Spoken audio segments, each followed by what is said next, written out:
I grew up on my parents' 100-acre property, and I refused to stay inside. I loved being in nature. I would just go out there by myself, and I'd have all this time, and I would be talking to God, and we'd have this conversation, and I didn't know that that was strange or unusual. I would just pray to him, and then sometimes he would say something to me and speak to me. I was about 10 or 12 years old. Middle of the day, God gives me a very vivid picture of a little kid, and I'm holding her, swinging around in my parents' yard, and she's just laughing like crazy. In the picture that I had in my mind, she had dark skin and dark eyes, and God said, "This is going to be your daughter, and her name is going to be Chloe."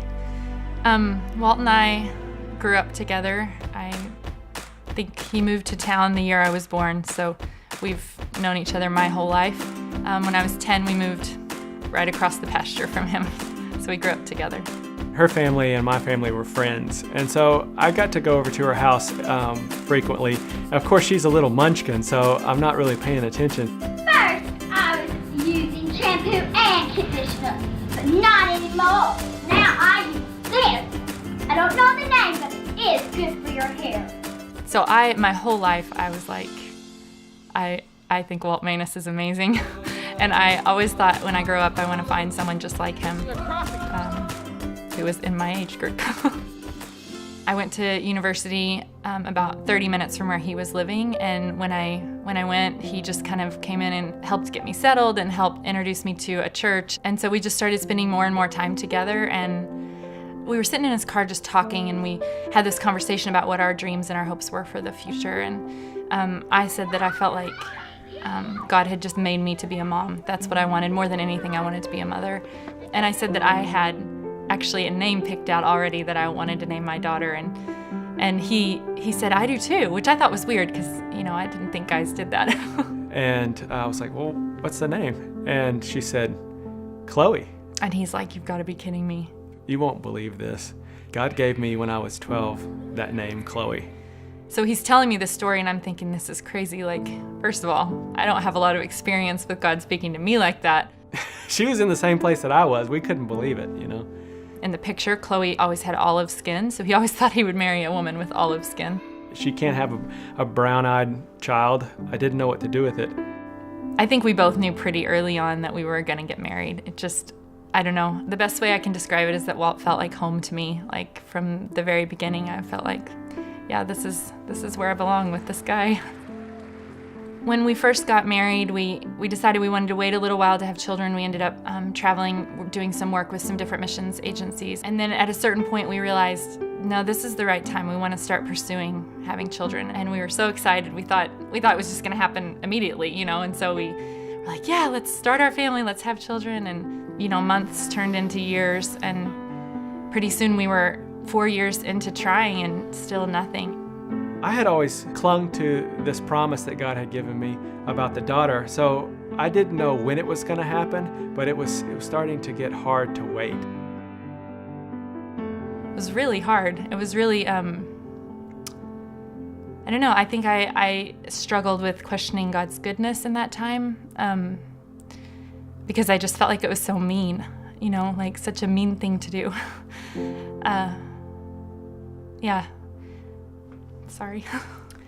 Yeah, so there was a probably 4.5-year period that I would say was really, really hard on us individually, on us in our marriage, and also the way we were relating with God. Especially for me, I felt like, is God good even when he's not doing things that I would define as good? All of her friends were having kids, and she had to just wait and put on this cheesy smile, this fake smile, and say, "We're happy for you." And every time that we would hear about someone getting pregnant, we would just be devastated because we were thinking, this isn't going to happen for us. We're just fools. We're fools who want kids, and it's never going to happen. And then I would say somewhere, I feel like God shifted something in me so significant. There was a point where I started to realize, actually, no, I can live a really full and really happy life and experience so much with God and know him so deeply and be satisfied in the deepest way a human can be satisfied, even without having a child. It sounds like a simple concept, but for me that was a big change, a big shift in my perspective. We kept praying through that time, God, if you're saying that you don't want us to be parents, like just take this desire away from us. But more than ever, we wanted to be parents. Like the desire was almost getting stronger. He kept compelling us in his love to like love this idea of being parents and love this idea of having this little girl. And so that's what we did. We just kept praying. There were tons of people praying for us and with us, people that we didn't even know. Like people would come to us and say, oh, this Bible study group I'm a part of is praying for you guys, is praying for this situation. And I don't know, that was a really special thing to get to feel like the body of Christ on a larger scale, like standing with you through something.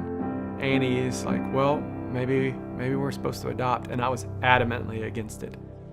How are you feeling about adoption? Yeah, I don't want to speak about adoption.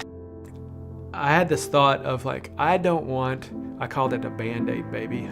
We are struggling, we are hurting, and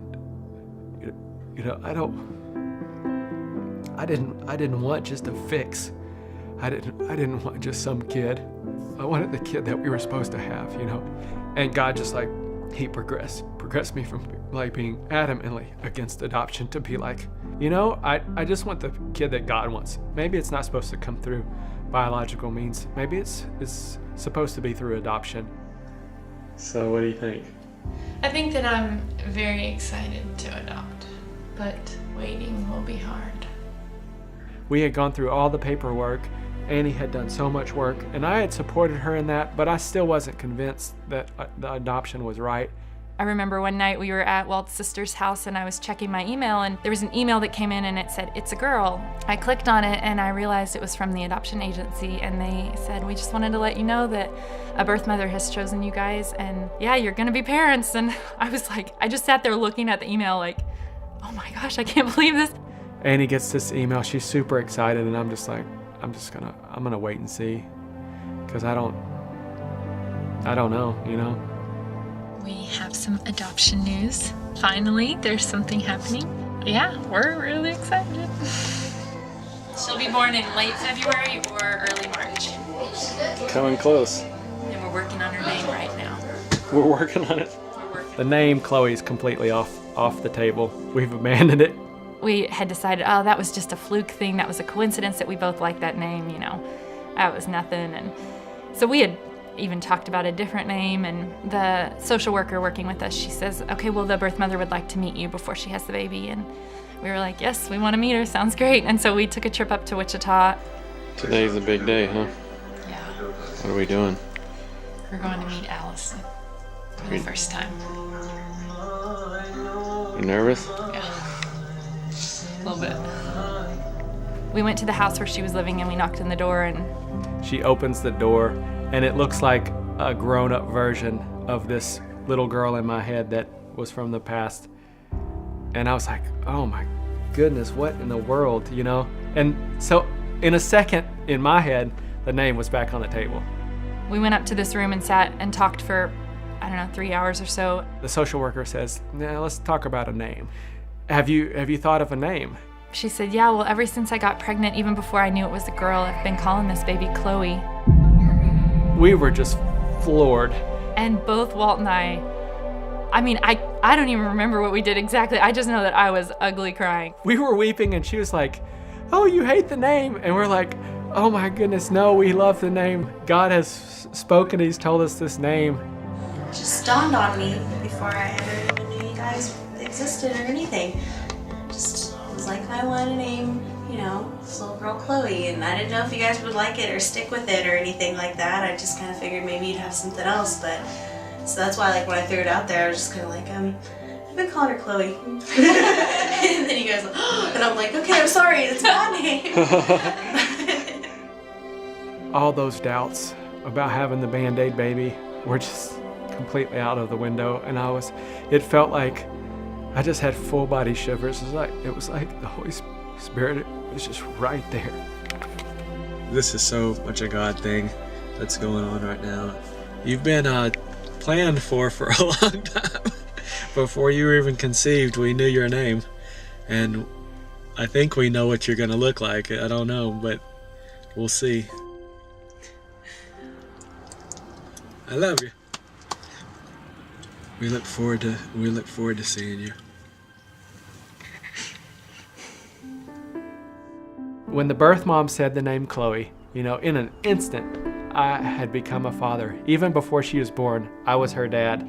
This surreal presence of God was just all around us, and I felt him saying to me, see how much I love you? Do you see this? Do you see what I've done? I've been writing this story. You had no idea. I've been writing this story for years. Since Walt was a kid, I've been writing this story, and I realized how foolish I was, I guess, how my perspective was just so skewed in my own pain that what I saw as him not loving me was in fact him being the most loving he could have been. Day of. Yeah. What were you about to do? Go to the hospital. I can't find your toothbrush holder. Oh no, are you nervous? A little bit. Yeah, I was just crazy nervous that morning. I remember going to the hospital and then all of a sudden it was happening. All of a sudden the doctor came in and was like, okay, she's ready and you're gonna have a baby now. And I don't know, and there was just all this movement and bustling around, and then Chloe was there. I was looking at this baby, my baby. I was just looking at her all of a sudden, she wasn't there and then she was there. Big girl. How you doing, Annie? I'm good, I'm really good. Yeah. So many years of anticipating her as a child. She's here, She's been a part of my life for so long, and she's finally here. I remember just holding her and looking at her face and being like, I'm your mom, I'm your mom. And I just sounded so weird to say those words. There was no mistake. I am the father of this child, just like God had always planned it to be. And I'm completely owning it. On cloud nine, just amazed at what God has done. It was like he was whispering to me in that moment, I've been here this whole time. And you didn't know, but I've been here this whole time. I've been walking this thing with you. And I was just saying, trust me, trust me, trust me, trust me. I've got something good. I've got something good up ahead. It's a constant struggle to just sit in his sovereignty. And when everything is falling apart in your mind, just to wait. And there were so many people that got to celebrate with us. I can't even count the number of people who came and said that they had prayed for us, or that they had waited for this baby with us, or that our story had somehow spoken to them. I don't know, it was just such a special time of seeing, this wasn't just about me and Walt and this baby and our birth mother. It was about all these people that God wanted to touch and encourage and bless through this story. He just doesn't leave anything to chance. It's not random, and it's amazing. It's a miracle. It only speaks of God. People can say, it's just a coincidence, You can't convince me that. I think God is incredible. I think it's incredible the way that he flung the stars into space, and that same God, the same God who keeps the world from falling apart, he loves me. He loves me. With or without us ever having a child, that's what he's taught me through this. He loves me, and I can be so secure in that love.